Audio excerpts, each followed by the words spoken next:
হযরত ওমর নিজে ধমক দেয় আর ডেকে ডেকে বলে, ওয়াইলুল লাকা ইয়া উমর ইল্লাম ইয়াগফির লাকা রাব্বুক। হে ওমর, তুই ধ্বংস, তোর রব যদি তোরে মাফ না করেন তাইলে তুই ধ্বংস। হিসাব কি মিলাইছ রে যুবক? জি আমার জান্নাতের সার্টিফিকেট পেয়েছেন আমার নবীর জবান। সে আমার ইন্তেকালের আগ মুহূর্তে চোখের পানি ফেলে ফেলে ফেলে ফেলে কান্না করে। আমি এই জন্য তোমাদেরকে বলি, বারবার করে শোনো, তোমার আমার আমল তো এমন কোনো আমল নাই যে আমল দুনিয়াতে রেখে গেলাম দুনিয়ার মানুষ স্মরণ করবে। এমনকি জমিন থেকে বিদায় হওয়ার পরেও এমন কোনো আমল তোমার আমার জীবনে নাই যে আমল তোমার আমার আমলের কারণে কবরের আযাব থেকে মুক্তি পাওয়া যাবে, জাহান্নামের আযাব থেকে মুক্তি পাওয়া যাবে। নবী আমার বলেন, ইদা মাতাল ইনসান ইনকাতা আনহু আমালু। মানুষ যখন জমিন থেকে বিদায় হয়ে যায়, জীবনে আর কোনো কাজ করার সুযোগ থাকে না, কোনো আমল করার সুযোগ তার আর থাকে না। নেক আমল করারও সুযোগ থাকে না, বদ আমল করারও সুযোগ থাকে না। কবরে গিয়া যদি মনে হয় এখন সাজদা দেব, কোনো লাভ হবে না। কবরে গিয়ে যদি মনে হয় এখন বড় নেকের কাজ করব, কোনো লাভ হবে না।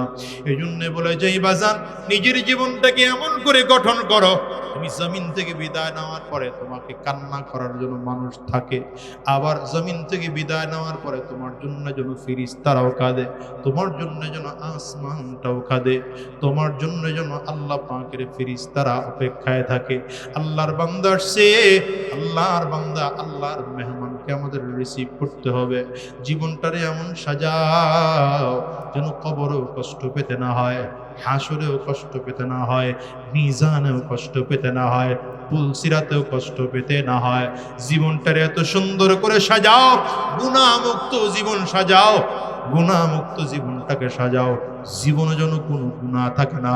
দিলের মধ্যে হিংসা দূর করে দাও, দিলের মধ্য থেকে হিংসা দূর করে দাও, দিলের মধ্য থেকে অহংকার দূর করে দাও। আমি বড় এই কথা বাদ দিয়ে দাও। আমার আল্লাহ মাফ করার আগ পর্যন্ত আমি নিজের ভালো বলতে পারি না, আমার আল্লাহ তাআলা মাফ করার আগ পর্যন্ত আমি আমাকে বড় বলতে পারি না। আমার চেয়ে খারাপ মানুষ গোটা জমিনের মধ্যে কেউ নাই, আমার চেয়ে বদমাশ মানুষ গোটা জমিনের মধ্যে কেউ নাই। জীবনে এমন অনেক গুনাহ করেছি দুনিয়ার কেউ হয়তো জানে না। নিজের দিকে নিজে চিন্তা করে দেখো না, জীবনে অনেক গুনাহ এমন আছে যেই গুনাহ দুনিয়ার কেউ জানে না, আমি জানি আর আমার আল্লাহ তাআলা জানেন। আমি আমার গুনাহের দিকে যদি তাকাই তাইলে দুনিয়ার সব থেকে বড় অপরাধী আমার মনে হয়। এই জন্য অনুরোধ করে যাব বাজার, আজকের ময়দান থেকে ওয়াদা করে বিদায় হও, যতদিন আল্লাহর জমিনের মধ্যে থাকবো হারাম রাস্তায় আর কদম বাড়াবো না, শয়তানি রাস্তায় কদম বাড়াবো না, গুনাহের রাস্তায় কদম বাড়াবো না, দ্বীনের পথে চলবো। কারা কারা তৈয়ার আছো?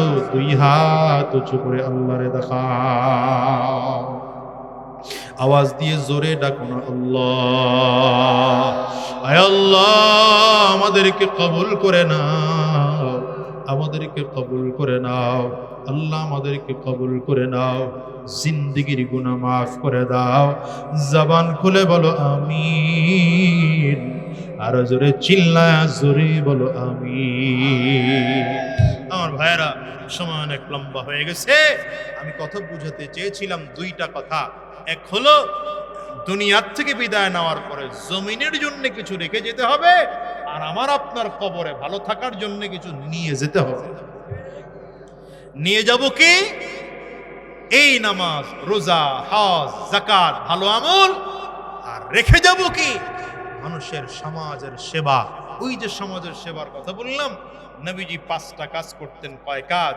আমার নবী 1 নম্বর কাজ করতেন, আত্মীয়তার বন্ধন টিকিয়ে রাখতেন। 2 নম্বর, ইনকাম করতে পারে কিন্তু যথেষ্ট না, এদেরকে সহযোগিতা করতেন। আর একদল ইনকাম করতেই পারে না, তাদেরকে আমার নবী সহযোগিতা করতেন। 4 নম্বর, মেহমান নওয়াজি করতেন। 5 নম্বর, আমার নবী সত্যের উপরে অটল আর অবিচল থাকতেন। কথা বুঝলেন কিনা? তাইলে আমাদের দুনিয়াতে আজীবন স্মরণ রাখার জন্য কাজ কয়টা বলেন তো? 1 নম্বর কাজ কি? আত্মীয়তার বন্ধন টিকিয়ে রাখা। আপনার মামা আপনারে ফোন দেয় না, না দেখে আপনি দেন। আপনার ভাই আপনার খবর নেয় না, আপনি নেন। কথা বলে না কেন? আপনার ফুফু জীবনেও আসে না আপনার বাড়িতে, আপনি তার বাড়িতে যান। আপনার বোন রাগ করেছে, জীবনে আপনার বাড়িতে আসতে চায় না, আপনি তার বাড়িতে যান। আপনার বোনের পাওনা আপনার বোনরে দিয়ে দেন, এদেশের হাজার ভাই খুঁজলে পাওয়া যাবে। বোনের ওই অর্ধেক সম্পত্তি দেওয়া নিয়ে বহু বাহানা চালা। কি কথা বলেন না কেন? এই আত্মীয়তার সম্পর্ক টিকিয়ে রাখার দায়িত্ব একজন মুসলমানের। দ্বিতীয় নম্বর, খালি বড় বড় বাজার কইরা বড় বড় মাছটাই না ঘরে খায়ান না, বরঞ্চ ঘরের বিবিরে বলেন তরকারিটা যখন রান্না করবা, ভালো তরকারি হইলে 2 টুকরা গোশত পাশের ঘরের মানুষটারেও দিয়ে আইস। তেলে দেখবেন ধীরে ধীরে ওই পাশের বাড়ির মানুষের সাথে সম্পর্ক মজবুত হবে। নয়তো আইল ঠেলা ঠেলি নিয়া মারামারি আর ফিডাফিডি চলবো প্রতিদিন। কথা বলেন না কেন? সমাজের ওই মানুষগুলোর খুঁজে খুঁজে বাইর করেন, যেই মানুষগুলো ইনকাম করতে পারে না তাদেরকে খুঁজে খুঁজে বের করে বলেন, এই কাউরে বলবি না, গোপনে তোরে 5,000 টাকা দিলাম, এটা দিয়ে ছোটখাটো একটা ব্যবসা শুরু কর। যদি ভালো কিছু করতে পারোস, আমি পেনশন পাইছি 20-25 লাখ, দিমনে তোরে কিছু। কি কথা কন না কেন? না, এই কাম করবেন না তো। 25 লাখ পাইছে, 10 লাখ ব্যাংকে রাখছে আর 15 লাখ হাতে রাখছে। আসরের পরে বাজারে বইয়া ঠ্যাঙের উপরে ঠ্যাং ফেলায়া এর 10,000 দিয়া কয় আগামী মাসে ফেরত দিবি 12,000। ও আপনাদের এলাকায় নাই মনে হয়। 10,000 টাকা দিয়ে যে 12,000 ফেরত নিলেন, ব্যবসা কয় না সবাই। হুজুর একলাই কইলো ব্যবসা সুদ, আর আপনারা চুপচাপ করে বয়ে রয়েছেন। ব্যবসা এটা আবার জোরে বলেন, সুদটা হালাল না হারাম? ভালো করে গলায় চাপ লাগায় আরাম কয়েন না, হারাম কোন? আরো জোরে বলেন, হারাম থেকে বিরত থাকেন, হারাম থেকে বিরত থাকেন। আর 4 নম্বর, মেহমান নওয়াজি করেন। আমার ভাই বলে গেছেন মেহমানদারির ব্যাপারে, আমি ওই বিষয়ে আর আলোচনা করব না, শুধু এতটুকুই বলবো, ঘরে মেহমান আসলে ভুরু কোচকাইবেন না।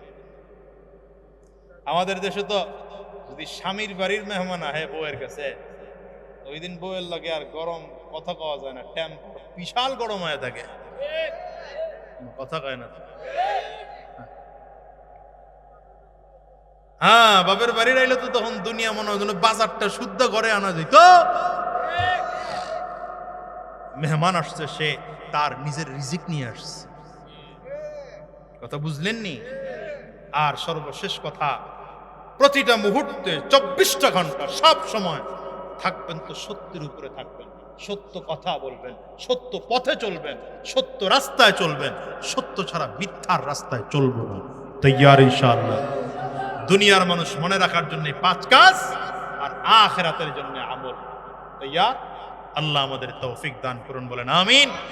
আমি আর সময় লম্বা নিতে চাচ্ছি না, আপনাদের কষ্ট হচ্ছে, আমারও কষ্ট হচ্ছে। আল্লাহ আমাদের এই কথাগুলোর উপরে আমল করার তৌফিক দান করুন। যদি কোনো বেহুদা কথা হয়ে থাকে আল্লাহ তাআলা মাফ করুন। আল্লাহ এই দেশটাকে দ্বীন ও ইসলামের জন্য কবুল করে নিক। বিশেষ করে এই মুহূর্তে আল্লাহ তাআলা যেন একজন ইসলামিক সরকারের ব্যবস্থা করে দেয়। অন্তত আগামীর দিনে আমরা কোনো জালিমকে ক্ষমতায় দেখতে চাই না ইনশাআল্লাহ। বিসমিল্লাহির রহমানির রহিম। লাকাদ কানা লাকুম ফি রাসূলিল্লাহি উসওয়াতুন হাসানাহ। وقال تعالى وإنك لعلى خلق عظيم.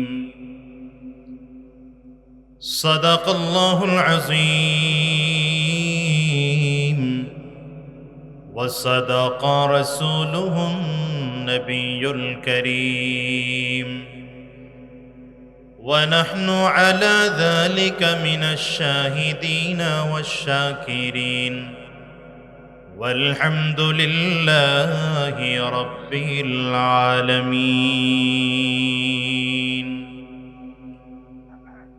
سبحانك لا علم لنا إلا ما علمتنا إنك أنت العليم الحكيم. رب اشرح لي صدري ويسر لي أمري واحلل عقدة من لساني يفقه قولي لا إله إلا الله জোরে জবান খুলে আওয়াজ দিয়ে সকলে মিলে লা ইলাহা ইল্লাল্লাহ। জোরে সবাই এখনো জবান খোলেন নাই, সকলে জবান খুলে লা ইলাহা ইল্লাল্লাহ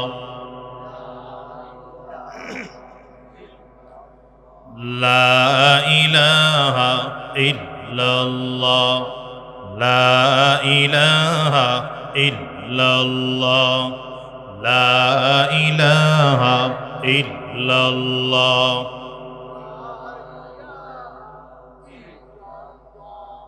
লা ইলাহা ইল্লাল্লাহ লা ইলাহা ইল্লাল্লাহ লা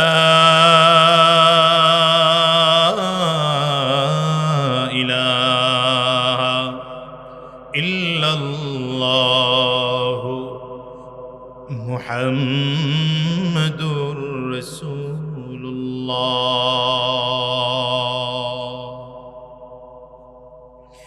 তাতুয়াকান্দি দক্ষিণ পাড়া মোশাররফ আলী মাস্টারের নতুন বাড়িতে মরহুম সিদ্দিকুর রহমান সাহেবের আত্মার মাগফিরাত কামনার্থে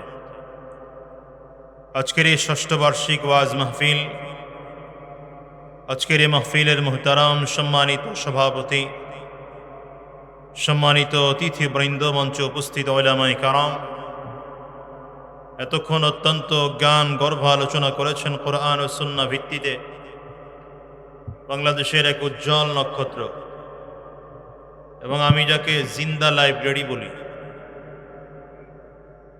বাংলাদেশের অন্যতম আলেমে দ্বীন, আমার অত্যন্ত প্রিয় মানুষ, আমার স্নেহাস্পদ হযরতুল আল্লামা আল্লামা মুফতি আরিফ বিন হাবিব সাহেব দামাত বারাকাতুহুল আলিয়া, উপস্থিত অন্যান্য হযরত উলামায়ে কারাম, সম্মুখপানে সমবেত দিন প্রিয়, ইসলাম প্রিয়, দিনদার ইমানদার মুমিন মুসলমান মর্দে মুজাহিদ ভাইরা, মুরব্বী বাবা জিরা, যুবক বন্ধুরা, কচি কাঁচা মাসুম বাচ্চারা, পর্দার অন্তরালে অবস্থানরতা সম্মানিতা শ্রদ্ধা মা ও বোনেরা, আল্লাহ পাকের শুকর যে আল্লাহ তাআলা আপনাকে আমাকে অত্যন্ত দয়া করে, মায়া করে, মহাব্বত করে, ভালোবেসে আজকের এই জান্নাতি বাগানে ইমানদারদের মজলিসে, আল্লাহ ওয়ালাদের মজলিসে, বিশেষ করে আল্লাহ পাকের জাকিরিন ও শাকিরিন বান্দাদের মজলিসে যে রব্বে করিম মৌলাই করিম আপনাকে আমাকে আসন বসার তৌফিক দান করেছেন, সে মহান রব্বুল ইজ্জত ওয়াল জালালের দরবারে শুকর আদায় করি। আমরা সকলেই জবান খুলে আওয়াজ দিয়ে জোরে সোরে বলি আলহামদুলিল্লাহ। এখনকার মাহফিলগুলোতে মোবাইলের যন্ত্রণায় কথা বলা যায় না, এই রোগটা আপনাদের এখানেও পাইলাম। সারাটা জীবনই খালি মোবাইল টিপেই কাটাইবা যারা মোবাইল টিপতেছ। এখানে কোরআন সুন্নাহর কথা হচ্ছে, এখন তো কিছুক্ষণের জন্য এটা রেখে দেওয়া যায়, সব রেখে দেন, যাদের হাতে মোবাইল আছে সবগুলো রেখে দেন। হাতে ধরে ভিডিও করা লাগবে না, আপনার দরকার নেই ভিডিও করার জন্য, এতগুলো মিডিয়ার লোক আছে, ওরা করতে থাকুক ওদের কাজ, আপনি মনোযোগী হয়ে শোনেন। আমি মাঝে মাঝে আলোচনায় বলি যে আমার মাহফিলের শুরুর দিকে যখন বয়ান করতাম 2008-09 দিকে, তখনকার মাহফিলে শ্রোতাদের দিকে তাকাইলে শ্রোতাদের চেহারায় রূহ ভেসে আসতো, ভেতরে যে রূহ আছে, অন্তত কথাটা শোনার মতো অবস্থা আছে। এখন রূহওয়ালা মানুষ খুঁজে পাই না, সব আর্টিফিশিয়াল আর্টিফিশিয়াল মনে হয়। এই জন্য যারা বসেছেন খুব মনোযোগী হয়ে বসবেন ইনশাআল্লাহ। কম কথা বলবো, লম্বা সময় নয়। রাসূলুল্লাহ সাল্লাল্লাহু আলাইহি ওয়াসাল্লামের জীবনের কথা ছিল খুব কম, আবার ধরছো কেন তুমি মোবাইল? দেখো তোমার বাচ্চার বয়স হয়েছে তোমার মোবাইল ধরার? হ্যাঁ, তোমার বয়স কত? কত? কনা কত? কত জিগেছি কস না? 10-12? 12-14 বছরের ছেলেদের মোবাইল দিছে কেউ? তোমার হাতে মোবাইল দিল কে? 18 বছরের আগে কোনো বাচ্চাদের হাতে মোবাইলই দিবেন না। আর মোবাইল দিলে বাচ্চাদেরকে মোবাইল ব্যবহার করতে শেখাবেন। আমাদের দেশে মোবাইল চালানো মানে বুঝেই হলো ইউটিউব আর ফেসবুক আলাইহিস সালাম। কি কথা কর না কেন? মাওলানা গুগল রহমতুল্লাহ আলাই এইগুলোই বসে বসে টিপতে থাকে কেন?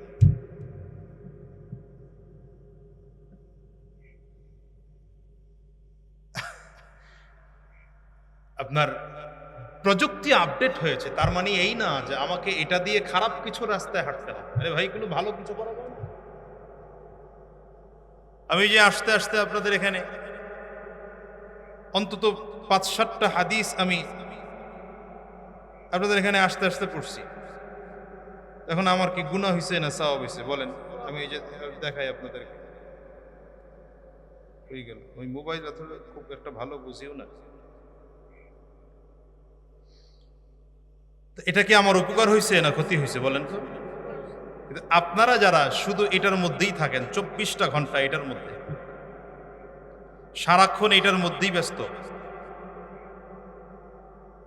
যে দেখাবো করে আর কি যে কি কি বললাম। এই যে এখানে হুজুররা যারা আছেন দেখতেছে, এই সার্চ দিতে দিতে আইসি আর এক একটা আমার দিছে আর করছে। তো আমার কি গুনাহ হয়েছে? মোবাইল তো ভালো রাস্তায় চালানো যায়। কি কথা বোঝেন নাই? আপনি চাইলে এটা দিয়ে, এটা একটা অস্ত্র, পিস্তল। পিস্তলের কোনো দোষ না, পিস্তল যে চালায়, চালানোর কারণে পিস্তল দোষ হয়, ঠিক না? পিস্তল যদি, বন্দুক যদি অপরাধীর হাতে থাকে তো সেটা দিয়ে অপরাধ হয়, কিন্তু পিস্তল বা বন্দুক যদি, গুলি যদি আইন শৃঙ্খলা রক্ষা বাহিনীর হাতে থাকে সেটা দিয়ে অপরাধ দমন হয়। যদিও আমাদের দেশের আইন শৃঙ্খলা রক্ষা বাহিনীর চরিত্রটা এখন ভিন্ন হয়ে গেছে। কি কথা কয় না কেন? এরা লাইসেন্স প্রাপ্ত অপরাধী হয়ে গেছে। এর আচরণে মনে হয় এরা লাইসেন্স প্রাপ্ত চোর আর ডাকাত আর গুন্ডা আর সুদখোর আর ঘুষখোর হয়েছে, ঠিক কিনা বলে? আমাদের চরিত্রের অবক্ষয়, চরিত্রের অধপতন। আপনারা বসে পড়েন বাবা, বসে পড়েন। দাঁড়াইতে গেলে আপনি কতক্ষণ দাঁড়ায় থাকবেন? আমি তো অন্তত 1 ঘন্টা কথা কমবো বলেন। আর আপনার এই ফ্যান সেট করে তো বিপদে ফেলাইছেন। ফ্যানের তলে তলে লোক বইছে, মাঝখানটাকে ফাঁকা রাখছে কেন? এটা ফাঁকা রাখছেন কেন? এই মাঝখানটারে আমি তাকাবই তো মাঝখানের দিকে, ঠিক না? দেখছেন বসার আদব। এই যে আজকে আমার ভালো লাগছে, আমি আসতে আসতে যতটুকু 10-15 মিনিট পাইলাম মুফতি আরিফ বিন হাবিব সাহেবের আলোচনা, মেহমানদের আদব সম্পর্কে কথা বলছিলেন মনে হয়, শুরু শেষ এটাই ছিল আলোচনা। আপনারা ভালো কিছু শিখছেন আলহামদুলিল্লাহ। আমিও যেটা চিন্তা করছি, আমিও আরেকটা বিষয় নিয়ে কথা বলবো। তো আগে কিছু বইকে নেই আপনাদেরকে, কারণ আমার অভ্যাস একটু ভিন্ন। আমি আগে কাপড় ধোলাই করি, পরে নীল দেই। সাদা জামা আগে সাবান দিয়ে কি করতে হয়? ধুইতে হয়। আগে পরিষ্কার না করে এটাতে নীল দিলে কাজ হবে? পাবলিক হলো এখন ডাইরেক্ট ওয়াজ শুনতে চায় না, ডাইরেক্ট ওয়াজ শুনে আমল কম। আল্লাহ আমাদের হেফাজত করুন, আমিন বলেন। দুই দিক থেকে একটু চাপেন তো ভাই, চাপে চাপে মাঝখানটা একটু পূরণ করেন তো দেখি, একটু মাঝখানটাকে পূরণ করেন। না আসতে হবে না সামনে, ওখানেই শুধু একটু চাপেন, চাপে চাপে মাঝখানটাতে মিলান একটু একটু, যেন মাঝখানটার দিকে তাকাইলে আমার ভালো লাগে। মজলিসে বসার কিছু আদব আছে ভাই। এই যে এখানে বসছেন, বসার কিছু আদব আছে না? মাহফিলে আসছেন, আসার কারণে গুনাহ কামাইতে আসছি না সওয়াব কামাইতে আসছি? বলেন না কথা, গুনাহ না সওয়াব কামাইতে আসছি? মাহফিলে এই ছেলে, এই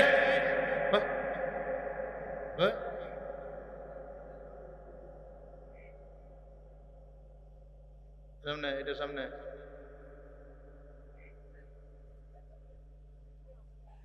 না এলে আমি ওয়াজ করব না। তাই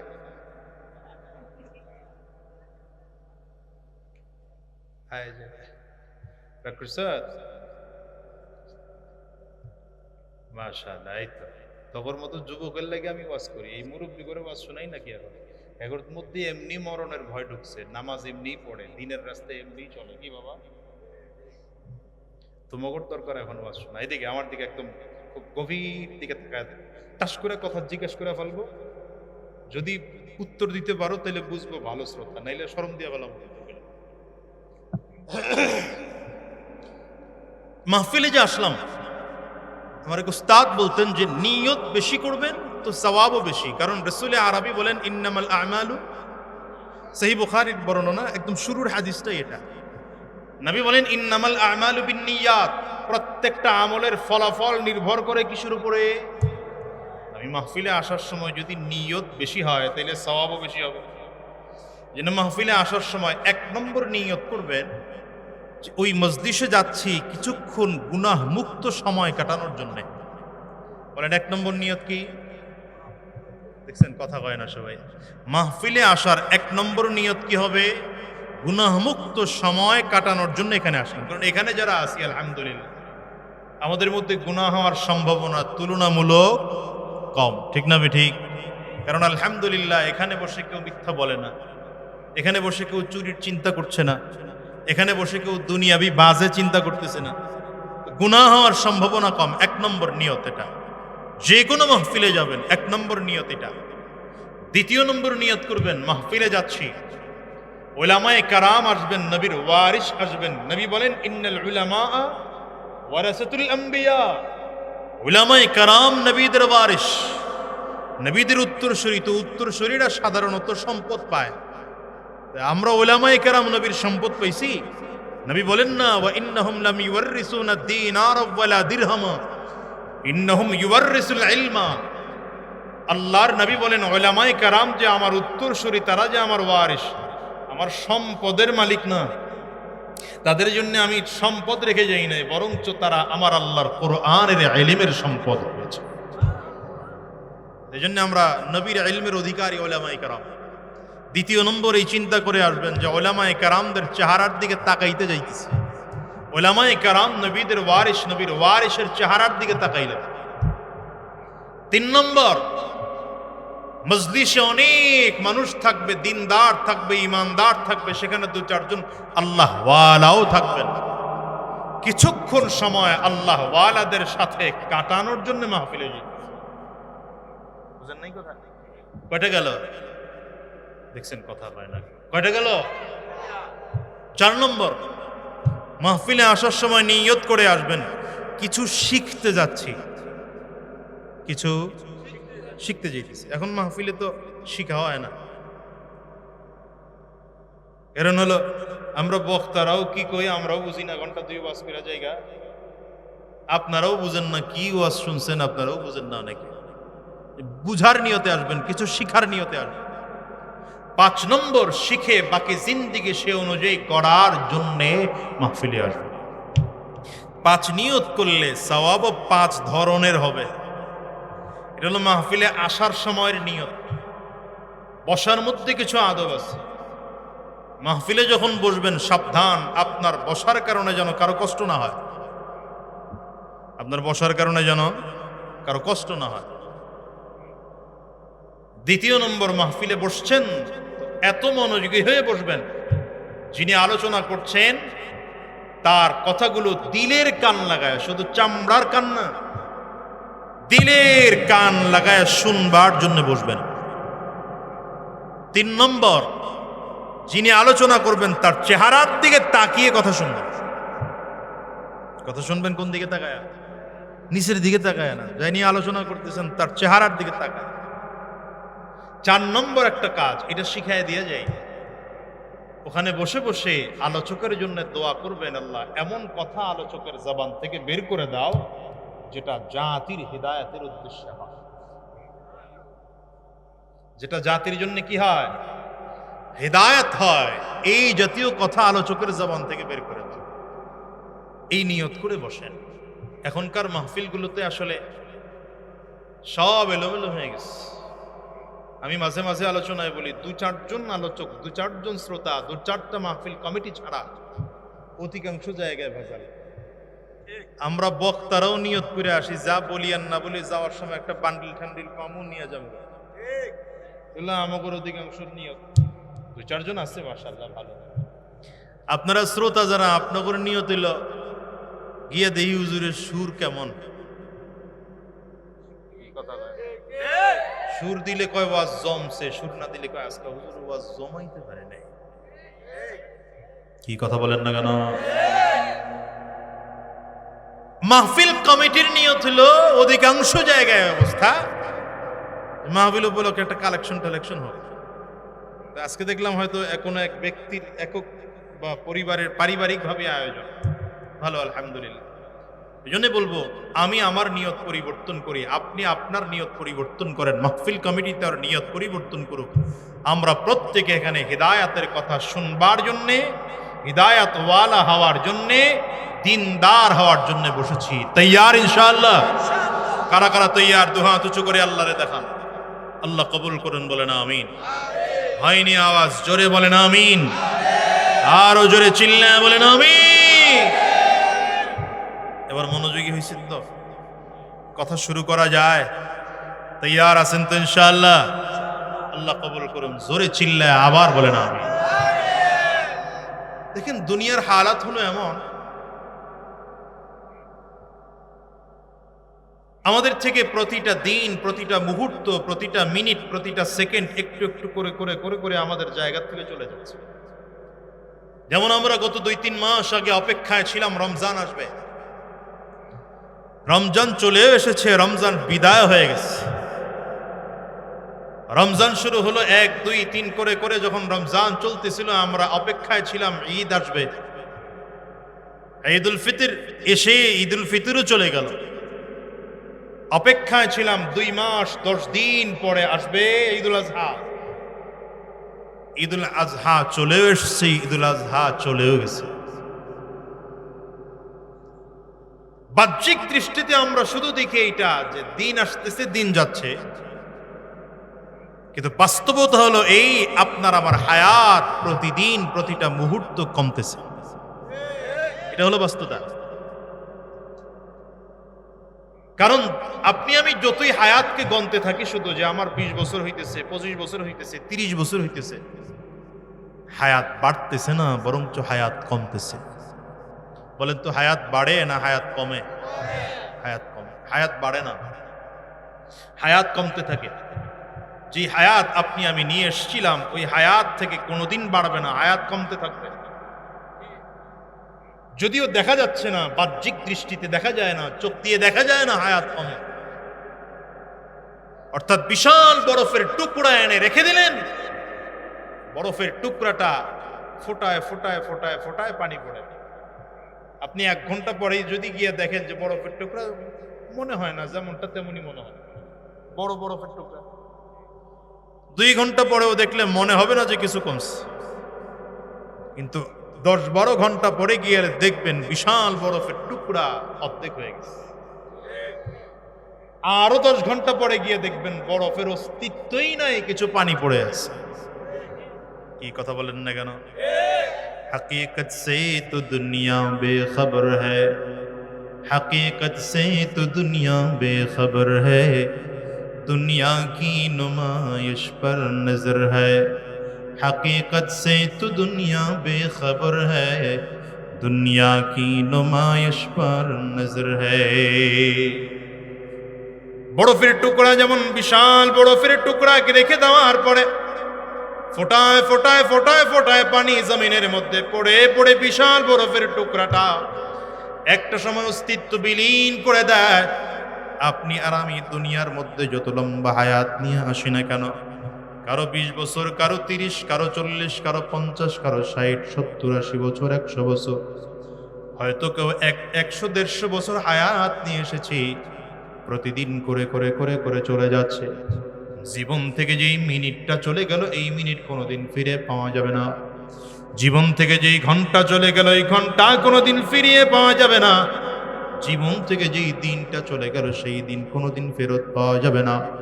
জীবন থেকে যেই সপ্তাহ চলে গেল ওই সপ্তাহ কোনোদিন ফেরত নিয়ে আসা যাবে না।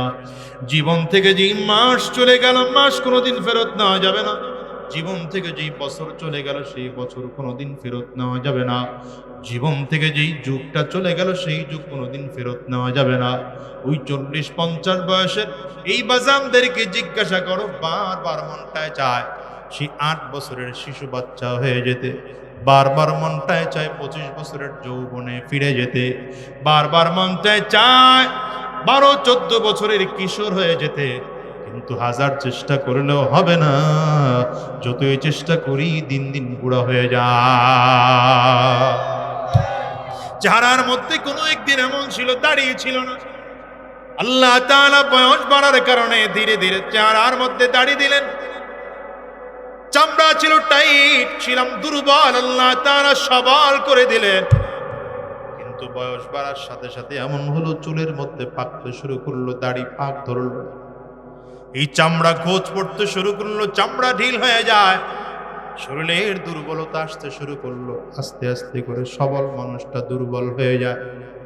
কখনোই কি চিন্তা করেছেন একই ঘরে রান্না হয়, একই মহিলা রান্না করেন, একই পাতিলায় রান্না করা হয়, একই তরকারি একই জায়গায় রান্না করা হয়, এই তরকারি খেয়ে কারো শক্তি ভালো হয়, কারো শক্তি কমে যায়, কেউ জওয়ান হয়, কেউ বুড়া হয়। কে বানাইলো? আঙ্গুল উঁচা করে চিল্লা জোরে বলেন, কে বানাইলো? এই দুনিয়ার বাস্তবতা হলো এটা, যে দুনিয়াতে ছিলাম, আছি, থাকবো না, ঠিক না? গোটা পৃথিবীর বাস্তবতা এটা, যেটা একদিন ছিল না এখন আছে, সেটা একদিন থাকবে না। এই মাইকে কথা বলতেছি, একদিন মাইক ছিল না এখন আছে, ভবিষ্যতে আবার এমন একটা সময় আসবে, এটা কিছু কথা কয় না, দেখেন কথা কয় না, থাকবে। ফ্যান চলতেছে, কোম্পানিওয়ালা ফ্যান বানাইছে, ফ্যান এখন আছে, একটা সময় এমন হবে ফ্যানটা নষ্ট হয়ে যাবে, থাকবে না। লাইট জ্বলতেছে, এখন লাইট ছিল না এক সময়, এমন একটা সময় আসবে লাইট থাকবে না। হ্যাঁ, এই পণ্যগুলোর মেয়াদ আছে, 1 বছরের গ্যারান্টি ওয়ারেন্টি আছে, এই কোম্পানির 5 বছরের ওয়ারেন্টি গ্যারান্টি আছে। আপনার আমার হায়াতের এই 1 বছর না, 1 মাস না, সপ্তাহ না, সেকেন্ড, মুহূর্তের পর্যন্ত গ্যারান্টি না। এটা সবাই বিশ্বাস করেন? কথা বলেন, বিশ্বাস করেন? প্রথম কথা, আমরা কেউ ছিলাম না, এখন আছি, আবার একদিন থাকবো। সবাই বলেন, আমরা একদিন ছিলাম না, বলেন, কথা কয় না, অলস জাতি পড়ছে, বলেন, আমরা একদিন ছিলাম না, এখন আছি, বলেন, এখন ভবিষ্যতে থাকবো। কেউ থাকতে পারে নাই, ফেরাউন থাকতে পারে নাই, নমরুদ পারে নাই, কারুন পারে নাই, সাদ্দাত পারে নাই, হামান পারে নাই, আবু জাহাল পারে নাই, আবু লাহাব পারে নাই, উতবা, সায়বা, উবাই, উমাইয়া, কেউ থাকতে পারে নাই।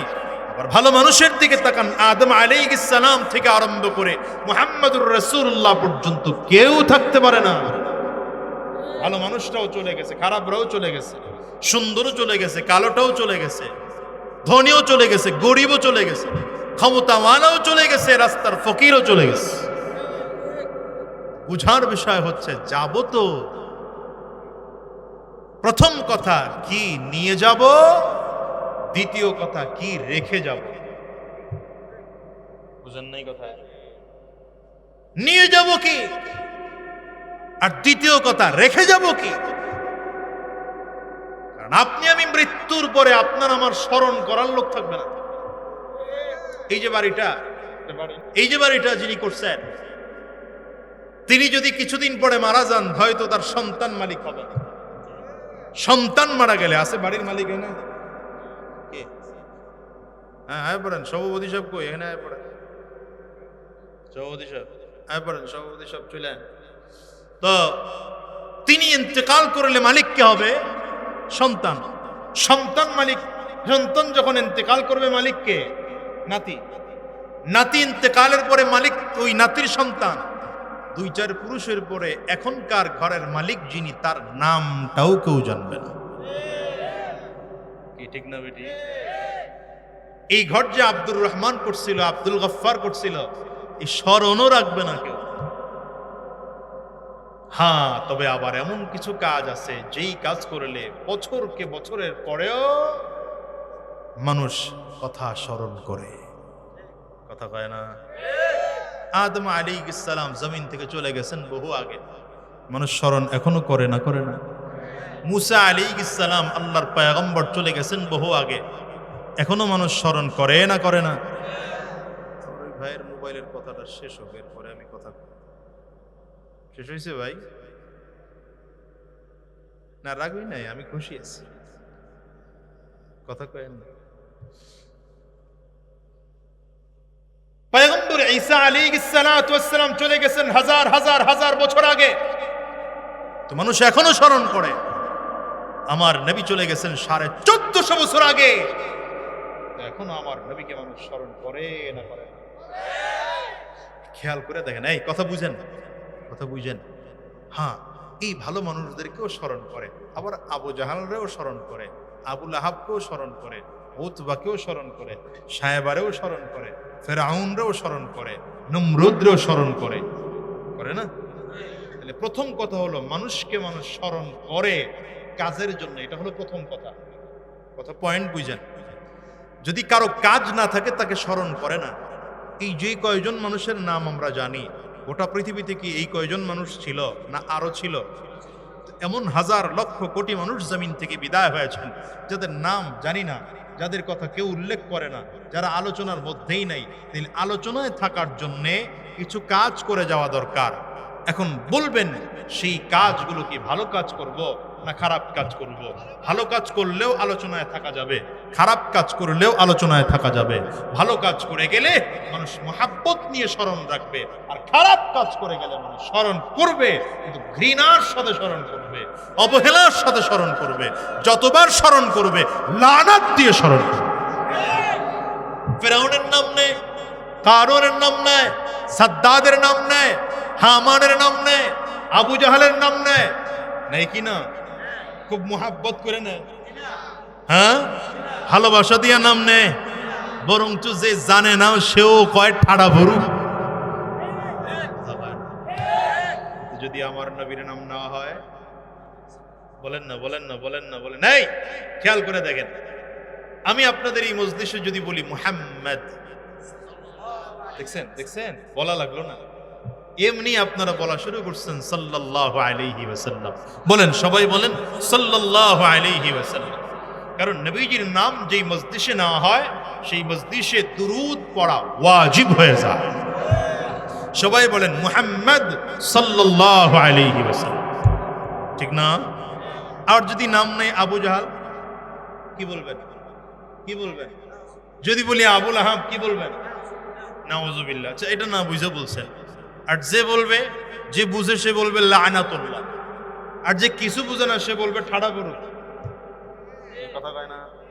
তার মানে একজনের নাম নিলাম তো আল্লাহর কাছে আমরা দোয়া করলাম, আল্লাহ তার উপরে শান্তি বর্ষিত হয়েছে, হচ্ছে, আরো হোক।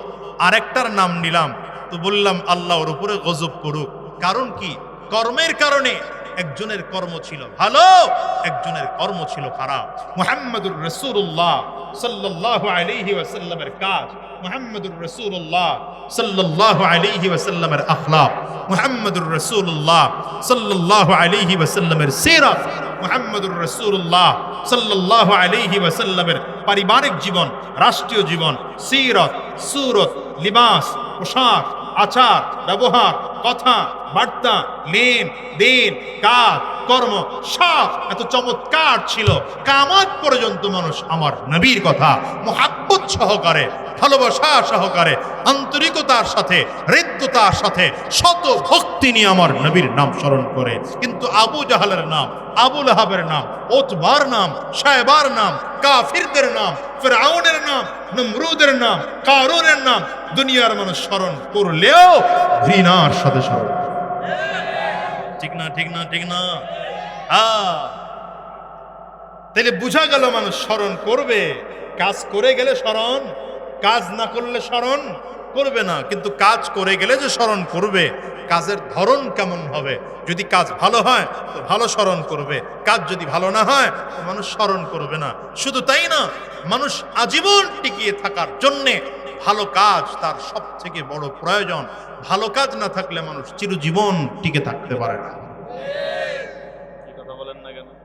দেখেন না, শাইখুল হাদিস রহমতুল্লাহি আলাইহি আল্লামা আজিজুল হক রহমতুল্লাহি আলাইহি জমিন থেকে বিদায় হয়ে গিয়েছেন 2006 কত 2006 না 7 ইন্তেকাল করেছেন। কিন্তু হযরত ইন্তেকালের পরে এখনো তার সন্তানরা এই জমিনে দ্বীন তারই গড়ে যাওয়া মেহনতের উপরে চলতেছে। চরমনের মরহুম আল্লাহর কুতুব সৈয়দ ফজলুল করিম রহমতুল্লাহি আলাইহি চলে গেছেন 2006। তো তিনি চলে গেছেন ঠিকই, তার রেখে যাওয়া কাজগুলো তার সন্তানরা আঞ্জাম দিয়ে যাচ্ছে, ঠিক না? তাহলে বোঝা গেল কাজ দরকার, কিন্তু গোটা দুনিয়াতে কিয়ামত পর্যন্ত মানুষের দোয়া, ভালোবাসা, মহাব্বত পাওয়ার জন্য কাজ করতে হবে। খারাপ কাজ না ভালো কাজ, এটাই বুঝাইতে চাই। আমার নবীর জীবনের গোটা জিন্দেগির কাজ ছিল ভালো। খারাপ কাজ নবী জীবনে করেন নাই, বুঝেন নাই, করতে বলেন নাই, বরঞ্চ খারাপ কাজ করতে দেখলে প্রতিবাদ করেছেন। কি করেছেন? এজন্যই আম্মাজান খাদিজাতুল কুবরা রাদিয়াল্লাহু আনহা বলেছেন, সহিহ বুখারীতে এসেছে, নবী আলাইহিস সালাতু ওয়াস সালাম যখন খুব ভয়ে ভয়ে বলেছিলেন, ইন্নী খাশিতু আলা নাফসি, রাসূলুল্লাহ সাল্লাল্লাহু আলাইহি ওয়াসাল্লাম হিরা গুহার মধ্যে 40 দিন কাটাইলেন। নির্জনে 40 দিন কাটানোর পরে আম্মা রাসূলুল্লাহ সাল্লাল্লাহু আলাইহি ওয়াসাল্লামের কাছে আল্লাহ জিবরিলকে পাঠাইলেন। সহিহ বুখারীর বর্ণনা, জিবরিল আমিন আমার নবীর সামনে দাঁড়ায় বললেন, ইকরা ইয়া মুহাম্মদ, পয়গম্বর আপনি পড়েন। নবী বললেন, মা আনা বিকারিন, পড়তে জানি না। নবী আমার বলেন, ফাখাযানি ফাগাত্তানি হাত্তা বালাগা মিনিল জুহুদ, জিবরিল আমাকে ধরলেন, সিনার সাথে সিনা মিলাইলেন, জোরে চাপ দিলেন, এত জোরে চাপ দিলেন আমি প্রচন্ড ব্যথা পেয়েছি। পয়গম্বর বলেন, ফাআরসালানি, আমাকে ছেড়ে দিলেন, ছেড়ে দিয়ে বললেন, ইকরা। নবীজি আবারও বললেন, মা আনা বিকারিন, পড়তে জানি না। পয়গম্বর আরবি বলেন, জিবরিল আমাকে আবারও ধরলেন, ফাগাত্তানি সানিয়া, আমাকে দ্বিতীয়বারের মতো ধরে আবারও চাপ দিলেন, আবারও ছেড়ে দিলেন, আবারও বললেন পড়েন। নবীজি আবারও বললেন, মা আনা বিকারিন, পড়তে জানি না। জিবরিল আমিন আবারও আমার নবীকে ধরলেন। পয়গম্বর বলেন, ফাগাত্তানি সালিসা, আমাকে তৃতীয়বার সিনার সাথে সিনা মিলাইয়া চাপ দিলেন, এবার আবার ছেড়ে দিলেন, ছেড়ে দিয়ে বললেন, ইকরা বিসমি রাব্বিকাল্লাযী খালাক। পয়গম্বর পড়তে আরম্ভ করেছেন, ইকরা বিসমি রাব্বিকাল্লাযী খালাক, খালাকাল ইনসানা মিন আলাক, ইকরা ওয়া রাব্বুকাল আকরাম আল্লাযী আল্লামা বিল কলম আল্লামাল ইনসানা মা লাম ইয়ালাম। হিসাব মিলায়ে দেখো, যেই নবী আমার জিবরিল আমিনকে সরাসরি দেখেছেন, আমার নবীর কাছে জিবরিল আমিন আসছেন, একবার করে করে 3 বার চাপ দিলেন, চাপ দিয়ে ছেড়ে দিয়ে যখন আমার নবীকে বললেন পড়েন, সেই প্রভুর নামে পড়েন, যে প্রভু আপনাকে সৃষ্টি করেছেন।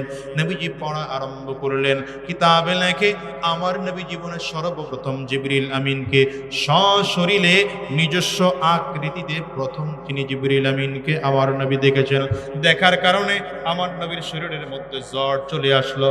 বাসায় চলে আসলেন, আম্মাজান খাদিজা রাদিয়াল্লাহু আনহাকে বললেন, জাম্মিলুনি, আমাকে চাদর দিয়ে ঢেকে দাও, জাম্মিলুনি, আমাকে চাদর দিয়ে ঢেকে দাও।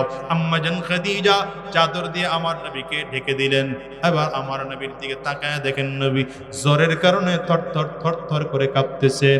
নবী আমার আম্মাজান খাদিজার দিকে তাকায় ডেকে বলেন, ইন্নী খাশিতু আলা নাফসি, আমার বড় ভয় হয়, মনে হয় আমি জমিন থেকে বিদায় হয়ে যাব।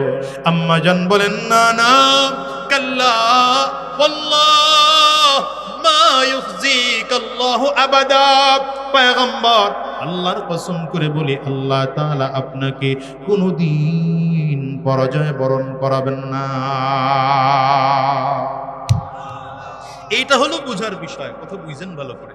নবী কি বলছেন? ঈশা, ইন্নী খাশিতু আলা নাফসি, ভয় লাগে আমার, আমি মনে হয় জমিন থেকে বিদায় হয়ে যাব। নবী কি বলছেন? যারা বুঝতেছেন না মনে হয় কথা, হা করে তাকাই রয়েছেন খালি। নবী কি বলছেন? আমার ভয় লাগে, মনে হয় আমি জমিন থেকে। আম্মা জান এবার বলেন, কাল্লা ওয়াল্লাহি, খুদার কসম, কশিন কালেও না, মা ইউখজিকাল্লাহু আবাদা, আপনাকে আল্লাহ তাআলা কোনোদিন ক্ষতিগ্রস্ত করবেন না। আম্মাজান কি বললেন? এত নিশ্চিত হয়ে আম্মাজান কেমনে বললেন যে আল্লাহ আপনাকে কোশ্চিন কালেও ক্ষতিগ্রস্তদের অন্তর্ভুক্ত করবেন না? কেন? আম্মাজান নিজেই বলেন, পয়গম্বর আপনার মধ্যে আলাদা আলাদা কিছু গুণ আছে, এই গুণগুলোর কথা আপনাদের শোনানোর জন্য এতগুলো কথা বলছে। এখন এই গুণগুলো বলবো। আম্মাজান নবীর কিছু গুণের কথা বলছেন। ইন্নাকা লা তাসিলুর রহিম ওয়া তাকসিবুল মা'দুম ওয়া তাহমিলুল কাল্লা ওয়া তুকরিউজ যায়ফ ওয়া তুঈনু আলা নওয়াইবিল হক। আম্মাজান বলেন, পয়গম্বর আপনার মধ্যে আলাদা 5টা গুণ আছে, এই গুণগুলো থাকার কারণে আপনি জীবনেও ক্ষতিগ্রস্তদের অন্তর্ভুক্ত হবেন না। কয় গুণের কথা বলছেন আম্মাজান? এর মধ্যে 1 নম্বর গুণ হলো ইন্নাকা লাতাসিলুর রহিম, আপনি আত্মীয়তার বন্ধন টিকিয়ে রাখার জন্য চেষ্টা করেন, মেহনত করেন, ফিকির করেন, আত্মীয়তার বন্ধন আপনি টিকিয়ে রাখেন। 2 নম্বর ওয়া তাহমিলুল কাল্লা, যেই মানুষ উপার্জন করে কিন্তু তাদের উপার্জন তাদের জন্য যথেষ্ট না, ওই মানুষকে আপনি উপার্জন করে সহযোগিতা করেন। ওয়া তাকসিবুল মা'দুম, যেই মানুষ কোনোদিন ইনকাম করতে পারে না সেই মানুষটাকে আপনি ইনকাম করে তারেও সহযোগিতা করেন। 4 নম্বর আপনি মেহমান নওয়াজি করেন। 5 নম্বর আপনি সত্যের পক্ষে থাকেন। এই 5টা গুণ থাকার কারণে আপনি জীবনেও ক্ষতিগ্রস্ত হবেন না। কয়টা গুণ বলছে? এই কয়টা গুণ মুখস্থ করেন। 1 নম্বর গুণ কি? 1 নম্বর গুণ কি? আত্মীয়তার সম্পর্ক টিকিয়ে রাখা। 2 নম্বর, ইনকাম আছে। সমাজে 2 ধরনের মানুষ, এক হলো দরিদ্র, যাদের ইনকাম আছে কিন্তু ইনকাম তাদের যথেষ্ট না। ইনকাম আছে 5,000, খরচ আছে 10,000, আছে না নাই? আর সমাজের অভাবী, সব থেকে অভাবী এই জাতীয় মানুষ। আমি মাঝে মাঝে বলি, ধনীরা এদেশে অভাবী না, আবার একদম গরিব যারা তারাও অভাবী না। ধনীরাও মোটামুটি তাদের আল্লাহ ভালো রাখছেন, আর গরিব যারা এরাও মানুষের কাছে চাইতে পারে, দুয়ারে দুয়ারে যায় তো পায়।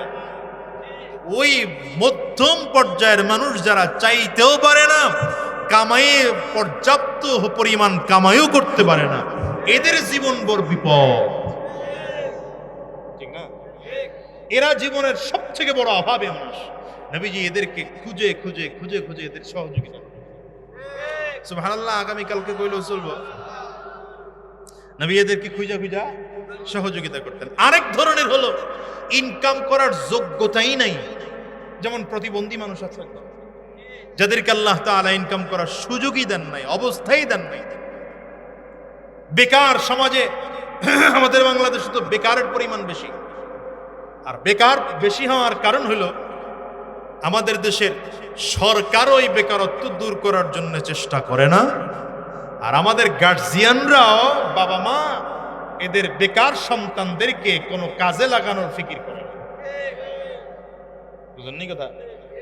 কারণ আমাদের দেশের অধিকাংশ বাবা মায়ের প্রথম টার্গেট থাকে আমার ছেলের সরকারি চাকরি দেব। কি চাকরি লাগবে? এই জন্য প্রাইভেট জব করতে দেয় না, ব্যবসা তো বহু আগে বাদ। কথা বলে আপনাদের এই অঞ্চলের অবস্থা আমি জানি না, অধিকাংশ মায়ের কথা বলতেছে, অধিকাংশ বাবার কথা বলতেছে। আমাদের বরিশালের অঞ্চলের মানুষের অধিকাংশের অবস্থায় সরকারি চাকরি লাগবে, টোটাল মিলিয়ে বেতন হবে 15,000 টাকা, ঘুষ লাগবে 25 লাখ। কি কইবেন? আলহামদুলিল্লাহ কইবেন না নাউজুবিল্লাহ কইবেন? আপনি আমাকে উত্তর দেন, এই 25 লাখ টাকা সে জীবনের কবে ইনকাম করবে? বেতন কত? ঘুষ কত? কোত্থেকে উদ্ধার করবে? উদ্ধার করার সুযোগ কই? এই জন্যে সেও বুঝে আমার তো 25 লাখ 15,000 টাকা বেতন চাকরি, কিন্তু 25 লাখ দিয়ে নিতে হয়েছে, কারণ আমার থেকে পার্সেন্টেজ ইউনো সাহেব খেয়েছে, ডিসি সাহেব খেয়েছে, পুলিশ কমিশনার সাহেব খেয়েছে, মন্ত্রণালয় পর্যন্ত ধাপে ধাপে ধাপে ধাপে আমার ঘুষ খেয়েছে। সুতরাং আমি খাইলেও তারা আমার কিছুই বলবে না। তার টার্গেটই থাকে এটা, বেতন 15,000 হোক হোক গা, তাতে কি আসা যায়? উপরে ইনকাম ভালো, কথা কয় না, উপরে ইনকাম হোক গা, বেতন 15,000, অসুবিধা কি? বেতন উপরে ইনকাম ভালো তো। আর আমাকে দেশের মাইয়ার বাপরাও খুঁজে সরকারি চাকরিওয়ালা কই, বেতন কত? 8,000, অসুবিধা নাই, উপরে ইনকাম ভালো। কপাল পোড়া জাতি, খুইজার পাও নাই দুনিয়ার কাউরে। হারাম কামাই না ওয়ালা লোকটার কাছে তোর মাইয়া বিয়া দিছস, জীবনেও শান্তি পাইব না, জীবনেও না। আমি বুঝি তো, সব জুয়ান্নাডির আওয়াজ, মুরব্বিগোর আওয়াজ নাই, মেয়ের বাপের আওয়াজ এটার এরকম।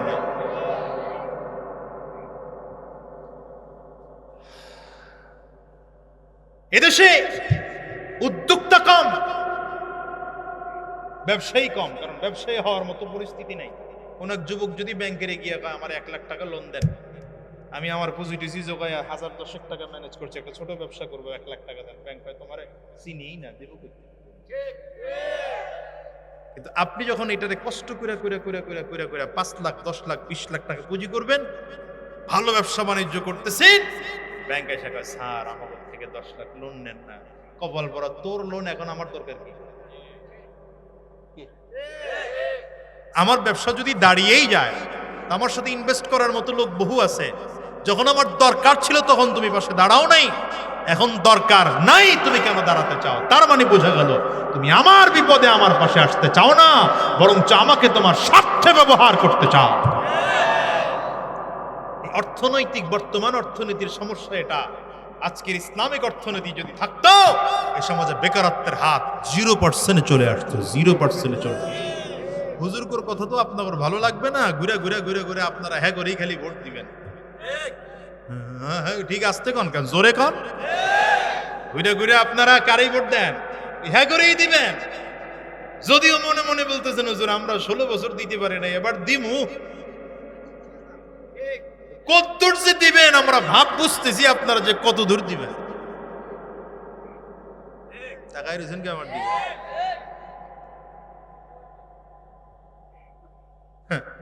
নতুন কথা এখন বের করছে হুজুর আপনারা এখন, আমরা আছি।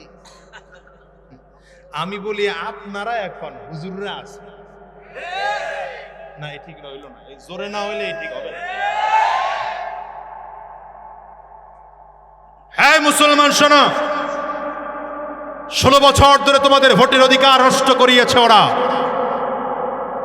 প্রত্যেকটা মানুষের অধিকার হরণ করেছে ওরা। এখন সুযোগ এসেছে এদের বদলা নেওয়ার, সুযোগ এসেছে জাতির ঘুরে দাঁড়াবার, সুযোগ এসেছে নতুন করে ইসলামকে ক্ষমতায় বসানোর। কিন্তু এই সুযোগটাকেও যদি কাজে লাগাতে না পারো, পুরাতন বউকে যদি নতুন শাড়ি পরিয়ে ঘরে ওঠাও, খোদার কসম কশিন কালো বাংলাদেশে শান্তি আসবে, বাঁচবে না, কপাল পুড়ে যাবে। জন্য বলে দিয়ে গেলাম ইসলামরে ক্ষমতায় বসাও। কি ক্ষমতায় বসাইবা? এই বলেন কি ক্ষমতায় বসাইব? আরো জোরে বলেন, কি ক্ষমতায় বসাইব? আলেমদের সাথে থাকবেন না জালিমদের সাথে? ইসলামের সাথে না ইসলাম ওয়ালাদের বিরুদ্ধীদের সাথে?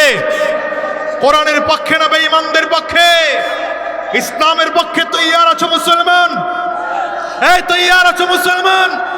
যদি রক্ত দিতে হয় রক্ত দিবা, যদি জীবনটাও দিতে হয়, কারা কারা তৈয়ার আছো? দুহাত উঁচু করে আল্লাহরে দেখাও।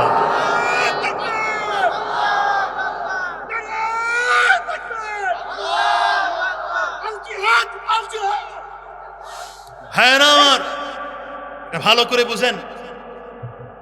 সুযোগ বারবার আসে না, সুযোগ একবারই আসে। সুযোগ আসলে কাজে লাগাতে হয়, বুঝেন নাই? সুযোগ আসলে সুযোগটারে কাজে লাগাতে। এবার ইসলামকে ক্ষমতায় বসানোর ফিকির করেন, জীবন পাল্টে যাবে, জীবন পাল্টে যাবে। খোদার কসম করে বললাম। কেন বললাম জীবন পাল্টে যাবে? হুজুরদেরকে যদি ক্ষমতায় বসান, নিজস্ব ব্রেন দিয়ে তারা চালাবে না, তারা আমার নবীর আদর্শ দিয়ে দেশ চালাবে, কোরআন দিয়ে দেশ চালাবে, ইসলাম দিয়ে দেশ চালাবে।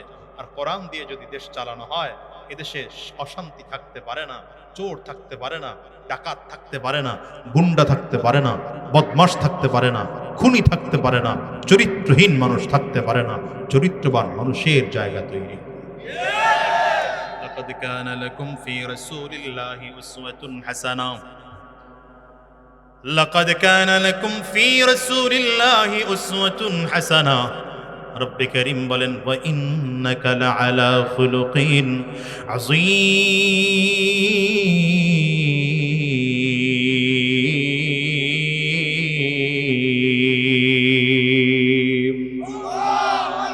এইজন্য আমি খুতবার মধ্যে আয়াতে কারিমা তিলাওয়াত করেছি। রব্বে করিম বলেন, গোটা দুনিয়ার মানুষদের লক্ষ্য করে আল্লাহ তাআলা বলেন, তোমাদের জন্য রয়েছে নবীজির মধ্যে গ্রহণ করার মতো উত্তম আদর্শ। কেমন আদর্শ? আমার নবীজির আদর্শের পরিচয় দিতে গিয়ে আল্লাহ তাআলা বলেন, ওয়া ইন্নাকা লাআলা খুলুকিন আযীম। পয়গম্বর, আপনি মহান চরিত্রের অধিকারী। আপনার আখলাক গোটা পৃথিবীর মধ্যে মহান আখলাক। দুনিয়ার মুসলমান হিসাব করে তাকায় দেখো, রাহমাতুল লিল আলামিন সব দিক থেকে এত শ্রেষ্ঠ চরিত্রের মানুষ ছিলেন। সন্তান হিসেবে যদি তুলনা করা হয়, আমার নবী শ্রেষ্ঠ আদর্শবান সন্তান। বাবা হিসেবে যদি তুলনা করা হয়, রাহমাতুল লিল আলামিন শ্রেষ্ঠ আদর্শবান বাবা। নাতি হিসেবে যদি তুলনা করা হয়, আমার নবী শ্রেষ্ঠ আদর্শবান নাতি। দাদা হিসেবে যদি তুলনা করা হয়, আমার নবী শ্রেষ্ঠ আদর্শবান দাদা। নানা হিসেবে যদি তুলনা করা হয়, আমার নবী শ্রেষ্ঠ আদর্শবান নানা। জামাই হিসেবে যদি তুলনা করা হয়, আমার নবী শ্রেষ্ঠ আদর্শবান জামাই।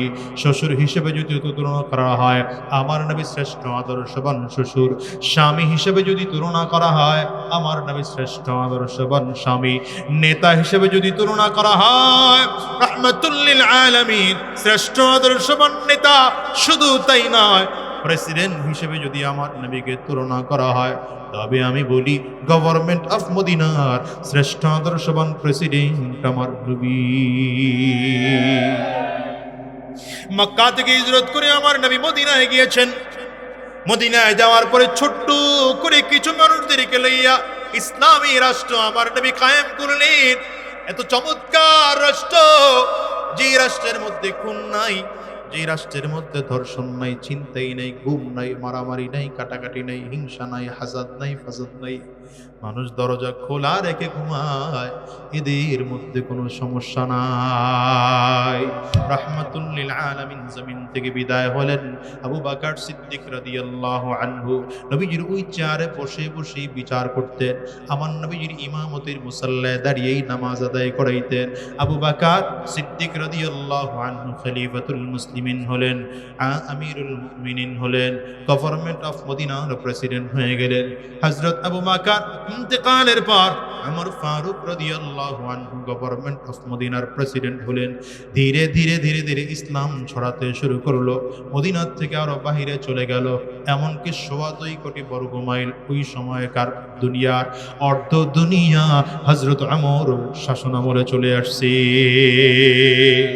কিন্তু শান্তি কত জানো? গোটা এলাকার মধ্যে মারামারি নাই, কাটাকাটি নাই, খুন নাই, ধর্ষণ নাই, চিন্তাই নাই।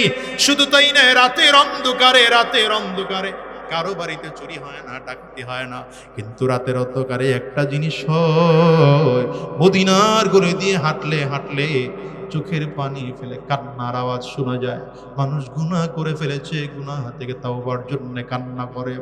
আবার রাতের আধারে এমনও দেখা যায়, দরজার সামনে আটার বস্তা রেখে কে যেন চলে গিয়েছে, এমন মানুষও খুঁজে পাওয়া যায়। রাতের অন্ধকারে এমন মানুষও খুঁজে পাওয়া যায়, অন্ধ বুড়ির ঘরে গিয়ে যেন কে ঘরটারে সুন্দর গুছায় দিয়ে আসছে। মদিনার এক মহিলা ছিল, বুড়ি মানুষ, অন্ধ, দুই চোখ দিয়ে দেখে না। হযরত ওমর রাদিয়াল্লাহু আনহু খবর পেয়ে গেলেন মদিনার এলাকায় এমন একজন লোক আছে, মহিলা, সে অন্ধ মানুষ, চোখ দিয়ে দেখতে পায় না, আবার অত্যন্ত বুড়ি বয়সের কারণে বয়স বার হয়ে গেছে, হাঁটতেও পারে না, চলতেও পারে না। তার ঘরের কাজ বাজ করে দেওয়া দরকার। খবর পেয়ে মনে মনে চিন্তা করলেন, আগামীকাল সকালবেলা যাব, আগামীকাল ফজরের নামাজের পরে গিয়ে মহিলার ঘরের কাপড় চোপড় সব গুছায় দিয়ে আসবো। সুন্দর করে ঘরটা ঝাড়ু করে দিয়ে আসবো, সুন্দর করে কলসের মধ্যে পানি ভরে দিয়ে আসবো, সুন্দর করে খানা পাকায় দিয়ে আসবো। কিন্তু তখনকার আমিরুল মুমিনিন ছিলেন আবু বকর সিদ্দিক রাদিয়াল্লাহু আনহু। হযরত ওমর ফজরের নামাজ মসজিদে নববীতে আদায় করলেন। সকালবেলা হাঁটতে মহিলার বাড়ি চলে গেলেন। দরজা খুলে ভেতরে তাকায় দেখেন ঘর বাড়ি সুন্দর করে গুছানো আছে। কে যেন আগে এসে দরজা দিয়ে সুন্দর করে ঢুকে সুন্দর করে ঝাড়ু দিয়ে ঘর গুছিয়ে রেখেছে। কে যেন তাকে সব হাঁড়ি পাতিলগুলো ধুয়ে ধুয়ে সাজিয়ে রেখেছে। কে যেন খানা সুন্দর করে পাকায় বুড়ির জন্য রেখে গিয়েছে। হযরত ওমর ডাক দিলেন, মাগো কে করলো আপনার এই কাজ? আমাকে তার সন্ধান আপনি দেন না। মহিলা বলেন, বাবা তুমি কে, তোমার পরিচয় আমি জানি না, তবে রাতের অন্ধকারে কে যেন এসে এগুলো গুছিয়ে দিয়ে যায়। হযরত ওমরের মনে মনে চিন্তা, আমি এত সুন্দর কাজের বুঝি অংশীদার হতে পারলাম না। আগামীকাল ফজরের আজান যখন হবে, রাত থাকতে থাকতে আজানের সময় আমি চলে আসব। হযরত ওমর আজানের সময় ঘর থেকে বের হলেন। মনে মনে চিন্তা, আগে মহিলার ঘরে যাব, সুন্দর করে ঘরটা গুছিয়ে দেব, এরপরে এসে মসজিদে নববীতে নামাজ আদায় করব। আজানের সময় চলে গেলেন। দরজা খুলে তাকায় দেখেন আজকেও সব সুন্দর করে গোছানো আছে, তাকে হাঁড়ি পাতিলগুলো সাজানো আছে, মহিলার জন্য খানাও রান্না করা আছে। হযরত ওমর টেনশনে পড়ে গেলেন। এই সময় এসেও পাইলাম না কে করলো এই কাজটা। ডেকে বললেন, মাগো আজকেও কি লোকটা এসেছিল? বলে হ্যাঁ, আজকে আরো আগে এসে সব ঘর সুন্দর করে গুছিয়ে দিয়ে চলে গেছে।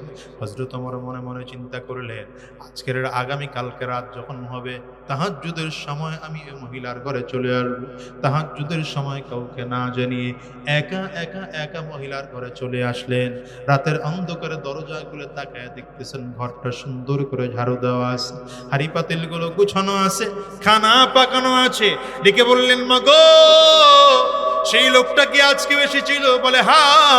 চিনেন আপনি? বলে না চিনি না, তবে লোকটা প্রতি রাত এসে আমার ঘর সুন্দর করে গুছায় দেয়া যায়, আমার জন্য পানি সুন্দর করে ভরে দিয়ে যায়, আমার জন্য খানা পাকায় চলে যায়, ঘরটা সুন্দর করে ঝাড়ু দিয়ে চলে যায়।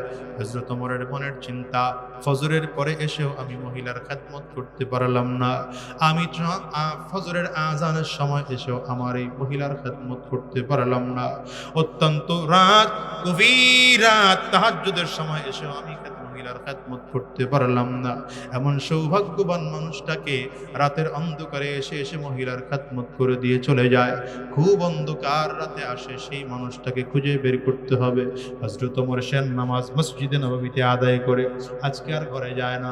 মহিলার বাড়ির কাছে গিয়া ঝোপের মধ্যে আড়ালে খুব ঘাপটি মেরে বসে আছে। কে ঘরের মধ্যে ঢুকে আমাকে দেখতে হবে। আস্তে আস্তে করে রাত হয়। হযরত ওমর রাস্তার দিকে বারবার করে তাকায়। হঠাৎ করে তাকিয়ে দেখেন কে যেন একজন আসতেছে, চাদর দিয়ে চেহারাটা ঢাকা আছে, আবার পায়ের মধ্যে জুতা টুকু পর্যন্ত নাই। খুব ধীরে ধীরে সামনের দিকে আগাইতেছে। হযরত ওমর চিন্তা করতেছেন, লোকটাকে আমার দেখা লাগবে। একটু করে সামনের দিকে আগাইলেন। হঠাৎ করে সামনে দাঁড়ায় ডাক দিলেন, কে হে তুমি, তোমার পরিচয় দাও। আহারে আস্তে করে চেহারার কাপড় সরাইলেন। কাপড় সরায় হযরত ওমর যাকে দেখলেন, দেখে তো চোখ দিয়ে পানি ফেলে কান্না শুরু করেছেন। এই মানুষটার কেউ নয়, মদিনার গভর্নমেন্ট অফ মদিনার প্রেসিডেন্ট খলিফাতুল মুসলিমিন আমিরুল মুমিনিন নবীর সাহাবী আবু বকর। হযরত ওমর আবু বকর সিদ্দিকের সামনে দাঁড়ায় গেছেন। ভাই, আপনি কি প্রতি রাতে এসে মহিলার আপনি খানা পাকায় দিয়ে যান, মহিলার খানা রান্না করে দিয়ে যান, ঘরটারে ঝাড়ু দিয়ে যান? হযরত আবু বকর বলেন, হ্যাঁ আমি প্রতি রাতে আসি। হযরত ওমর কয়, তাইলে জুতা খুলে কেন আসছে? পায়ের মধ্যে জুতা টুকু আপনার কেন নাই? বলে দেখো, জুতা পরে যদি আসি তাইলে আমার আওয়াজের কারণে আশেপাশের মানুষগুলো টের পেয়ে যেতে পারে। আমি চাই না পাথরের জমিনের মধ্যে জুতা পরে হাঁটবো, আর আমি এই মহিলার রাতের বেলায় মাযুর মহিলার খেদমত করে চলে যাই, এটা যেন কেউ খবর না পায়। ওরে দুনিয়ার মানুষ জানো, খলিফাতুল মুসলিমিন আমিরুল মুমিনিন গভর্নমেন্ট অফ মদিনার প্রেসিডেন্ট হওয়ার পরও একটা মানুষ কত নমনীয় হতে পারে, অথচ তোমার আমার দেশের বড় বড় নেতারা খেদমত করবে তো দূরের কথা, মানুষের টাকা মাইরা খাইয়াই কুল পায় না। এই দেশের লক্ষ কোটি টাকা এরা বিদেশ পাচার করেছে, কথা বলেন না ঠিক না বেঠিক? এমনকি রিজার্ভ ফান্ড থেকে পর্যন্ত তারা টাকা পাচার করেছে। আমি তাদেরকে বলবো, আল্লাহর সামনে দাঁড়ায় জবাব কি দিবা? রব্বে কারীম বলেন, ওয়া আম্মা মান খাফা মাকামা রাব্বিহি ওয়া নাহান নাফসা আনিল হাওয়া ফাইন্নাল জান্নাতা হিয়াল মাওয়া। ভিন্ন আয়াতে রব্বে কারীম বলেন, ওয়া আম্মা মান খাফা মাকামা রাব্বিহি জান্নাতান ফাবিআইয়ি আলাই রাব্বিকুমা তুকাযযিবান। রব্বে কারীম বলেন, শোনো, আমি আল্লাহর সামনে যে দাঁড়াইতে হবে, ভয় কলিজার মধ্যে ঢুকাও। বলেন তো আল্লাহর সামনে দাঁড়াইতে হবে কি হবে না? চিল্লায় জোরে বলেন, জোরে বলেন, জোরে বলেন। আল্লাহর সামনে দাঁড়াইতে হবে। রব বলেন, এই ভয় যদি কারো কলিজার মধ্যে থাকে, আর এই ভয় রেখে যদি কোনো মানুষ নিজেকে নিজের থেকে বড় শয়তানি ওয়াসওয়াসা থেকে ফিরে থাকতে পারে, নফসের খাহিশাত থেকে বেঁচে থাকতে পারে, আল্লাহ তাআলা বলেন, আমি আল্লাহ তার ঠিকানা জান্নাত বানায় দিলাম। দুইটা প্রশ্ন বলেছিলাম, একটা হলো কি রেখে গেলাম, কি নিয়ে রওনা হলাম? কিছুই রেখে যেতেও পারলাম না, কিছু নিয়ে রওনা হতে পারলাম না। তোমার আমার জীবনের এমন কোনো আমল নাই যে আমল দুনিয়ার সমাজের মানুষ তোমাকে আমাকে মনে করতে বাধ্য করবে, এমন আমল তোমার আমার জীবনে নাই। আবার এমন আমল নাই যে আমলের কারণে কবরে মুক্তি পাওয়া যাবে। হিসাব কি কোনোদিন মিলিয়েছো? মৃত্যুর পরে টাকাওয়ালার পরিচয় কবরে চলবে না, ক্ষমতাওয়ালার পরিচয় কবরে চলবে না, দম্ভ করে কবরে গেলে চলবে না, অহংকারী করে কবরে গেলে চলবে না, বিশাল বড় নেতা জমিনের মধ্যে ছিলাম এমন পরিচয় কবরে দিলে চলবে না। বারবার করে বলে যাই, শোনো, কবর বড় ভয়ঙ্কর। কবর তোমার আমার দিকে তাকা, বারবার বলে, আনা বাইতুজ জুলমা, আনা বাইতুল ওয়াহদা, আনা বাইতুত তুরাব। আমি বড় একাকীর ঘর, আমি বড় অন্ধকার ঘর, আমার কাছে সাথী নাই, বাতি নাই, দুনিয়ার কোনো কিছুই নাই। কবর বলে, আমি বড় মাটির ঘর, আমি শুধু চিনি আমল। ভালো আমল যদি করে আসতে পারো, ভালো আচরণ করবো। কবর করে যদি ভালো আমল করে আসতে না পারো, আমি দুই দিকের মাটিগুলো একত্রিত হইয়া গুনাহগারের লাশটাকে এত জোরে চাপ মারবো, এক পাজরের হাড্ডি কিন্তু আরেক পাজরের মধ্যে নিয়ে পৌঁছাইয়ে দেব। এই দুনিয়ার মানুষ জানো, নবী আলাইহিস সালামের জীবনে কোনো গুনাহ ছিল না, নবুয়তির আগেও গুনাহ ছিল না, পরেও গুনাহ ছিল না। এরপরে আমার নবী কাঁদছেন না কাঁদেন নাই? জোরে বলে। আমার নবীর কত কান্না, চোখের পানিগুলো ফেলে ফেলে আমার নবী কেঁদেছে। উহুদ পাহাড়ের কিনারায় গিয়ে আমার নবী কান্না করেছে। জাবালে আবু কুবাইসে দাঁড়ায় নবী কান্না করেছে। সাফা পাহাড়ের পাদদেশে বসে আমার নবী কান্না করেছে। বাইতুল্লাহর দিকে তাকায় তাকায় আমার নবী চোখের পানি ফেলে কান্না করেছে। এমনকি নামাজে দাঁড়ায় আমার নবী কান্না করে। আম্মা জান বলেন, নবী আমার যখন নামাজের মধ্যে দাঁড়াইতো, এত লম্বা নামাজ মনে হয় যেন পা ফুলে যায়, নবীজির চোখ দিয়ে টপ টপ করে পানিগুলো জমিনের মধ্যে পড়তো। আম্মা জান আমার নবীর হাত ধরে ডেকে বললেন, পয়গম্বর, আপনার জিন্দেগির সব গুনাহ আল্লাহ তাআলা মাফ করে দিলেন, এরপরও আপনি কেন চোখের পানি ফেলে কান্না করেন? আমার নবী ডাক দেয়, আয়েশা রে, আমি কি আল্লাহ পাকের শুকরগুজার বান্দা হব না? আমার আল্লাহ আমারে মাফ করে দিয়েছেন, কিন্তু চোখের পানিতে আমার আল্লাহরে খুশি করা যায়? নবী বিদায়, সাহাবায়ে কেরামরা চোখের পানিগুলো ফেলে ফেলে কান্না করেছেন। দেখো তো, এত আমল, এত আমল, জীবদ্দশায় নবীজি জান্নাতের সার্টিফিকেট তাদেরকে দিয়েছেন, এরপরেও কান্না বন্ধ হয় না। আমর ফারুক রাদিয়াল্লাহু আনহুর অবস্থা, এত পরিমাণ কান্না করতেন, চোখ দিয়ে পানি পড়ে পড়ে পড়ে পড়ে গালের মধ্যে কালো দাগ হয়ে গেছে। মানুষ বলে ঔষধ লাগান ভালো হয়ে যাবে। হযরত ওমর বলেন আমিও যদি ঔষধ লাগাইলে ভালো হবে, কিন্তু লাগাবো না, কারণ কিয়ামতের ময়দানে যখন আল্লাহ পাকের সামনে দাঁড়াবো, আমার মালিক যদি ডাকে ওমর কি নিয়ে আমার দরবারে আসছো, আমি সেদিন বলবো আল্লাহ কিছুই নিয়ে তোমার কাছে আসতে পারি না, একমাত্র তোমার ভয়ে, তোমার জাহান্নামের ভয়ে কাঁদতে কাঁদতে দুইটা গালের মধ্যে কালো দাগ পরায় দিয়ে আসছি। ও মুসলমান রে, হযরত ওমরকে যখন কাফিররা আঘাত করেছে ইন্তেকালের আগ মুহূর্তে, এত জোরে আঘাত করেছে পেটের চামড়া কেটে খাদ্যথলি পর্যন্ত কেটে গিয়েছে। চিকিৎসকরা এসে বলল ওমর, খাদ্যথলি কেটে গেলে রোগীকে বাঁচানো যায় না, মনে হয় আপনিও জমিনের মধ্যে বেশিক্ষণ বাঁচবেন না, আপনার পরবর্তী খলিফাতুল মুসলিমিন কি হবে নির্ধারণ করে ফেলেন। হযরত ওমরকে মসজিদে নববীর বারান্দায় শোয়া দেওয়া হয়েছে। হযরত ওমর মসজিদে নববীর বারান্দায় শুইয়া নিজের গালটা মসজিদে নববীর বারান্দার মাটির সাথে ঘষতেছে আর আওয়াজ করে করে বলতেছে ওয়াইলুল লাকা ইয়া ওমর ইল্লাম ইয়াগফির লাকা রাব্বু। আল্লাহ উলামায়ে কেরামদেরকে এক ও ন্যাক হওয়ার তৌফিক দান করুন, বলেন আমিন।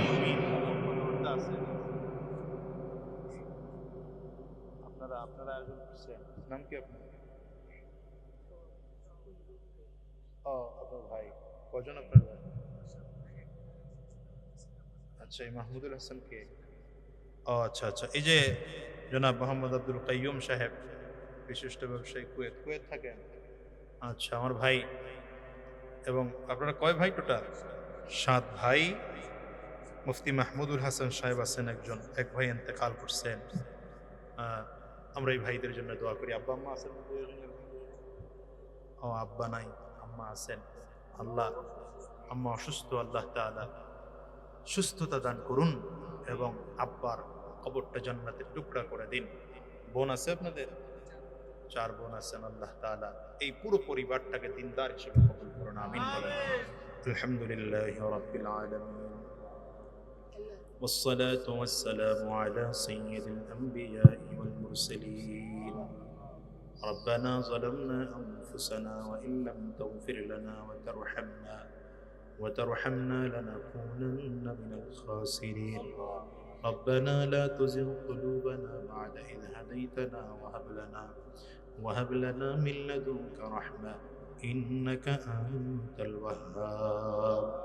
رب ارحمهما كما ربياني صغيرا. رب ارحمهما كما ربياني صغيرا. رب كريم মেহেরবান খোদায় আল্লাহ, আমাদের জিন্দেগির গুনাহ খাতাগুলো মাফ করে দাও। জীবনে যত গুনাহ করেছি, জেনে না জেনে, বুঝে না বুঝে, ইচ্ছায় অনিচ্ছায়, গোপনে প্রকাশ্যে, সব গুনাহ থেকে মাফ চাই, মেহেরবানি করে মাফ করে দাও। আয় আল্লাহ, বিশেষ করে যে বান্দাকে উদ্দেশ্য করে দোয়ার আয়োজন করা হলো, চমৎকার মাহফিলের আয়োজন করা হলো, বাংলাদেশের বরেণ্য উলামায়ে কেরামদেরকে, এলাকার মানুষদেরকে দ্বীনের কথা শোনানো হলো। আয় আল্লাহ, আমার এই ভাইদের আব্বার কবরটা জান্নাতের টুকরা বানিয়ে দাও। আল্লাহ, কেমন আছেন কবরে জানি না, আমার ভাইদের মধ্যে একজন জমিন থেকে বিদায় হয়ে চলে গেছে, কেমন আছেন কবরে জানি না। মেহেরবানি করে এতগুলো মানুষের দোয়ার বদৌলতে আমার ভাইদের আব্বার কবরটা জান্নাতের টুকরা বানিয়ে দাও। আমাদের আম্মা জানের হায়াতে বরকত দান করো, সুস্থতার নিয়ামত দান করো। প্রত্যেকজন ভাইকে মিলে মিশিয়ে চলার তৌফিক দিয়ে দাও। ভাই ভাইদের মধ্যে মিল মহাব্বত তৈরি করে দাও। ভাই বোনদের মধ্যে মিল মহাব্বত তৈরি করে দাও। হিংসা, হাসাদ, ফাসাদ থেকে বেঁচে থাকার তৌফিক দান করো। আজকের এই মাহফিলকেও তুমি কবুল করে নাও। আজকের এই মাহফিল করতে গিয়ে যারা টাকা পয়সা, মেধা, শ্রম, বুদ্ধি দিয়ে সহযোগিতা করেছেন, প্রত্যেককে তুমি কবুল আর মঞ্জুর করে নাও। আয় আল্লাহ, মাইক, লাইট, স্টেজ, প্যান্ডেলের দায়িত্ব যারা পালন করেছেন, প্রত্যেককে তুমি কবুল আর মঞ্জুর করে নাও। আমাদের কত মানুষের মা জমিন থেকে বিদায়, বাবা জমিন থেকে বিদায়, আব্বা আমার কবরগুলো জান্নাতের টুকরা বানিয়ে দাও। আয় আল্লাহ, আমাদের সকলকে তুমি কবুল করে নাও, আমাদেরকে ইমানদার বলে কবুল করে নাও, আমাদেরকে কোরআন ওয়ালা বলে কবুল করে নাও, আমাদেরকে দ্বীন ওয়ালা বলে কবুল করে নাও। আয় আল্লাহ, দুনিয়ার জমিনে যতদিন বেঁচে থাকবো তোমার গোলামি করার তৌফিক দিয়ে দাও। জমিন থেকে যখন বিদায় হয়ে যাব ঈমান নিয়ে যাওয়ার তৌফিক দিয়ে দিও। সুবহানা রাব্বিকা রাব্বিল ইজ্জাতি আম্মা ইয়াসিফুন ওয়া সালামুন আলাল মুরসালিন ওয়ালহামদুলিল্লাহি রাব্বিল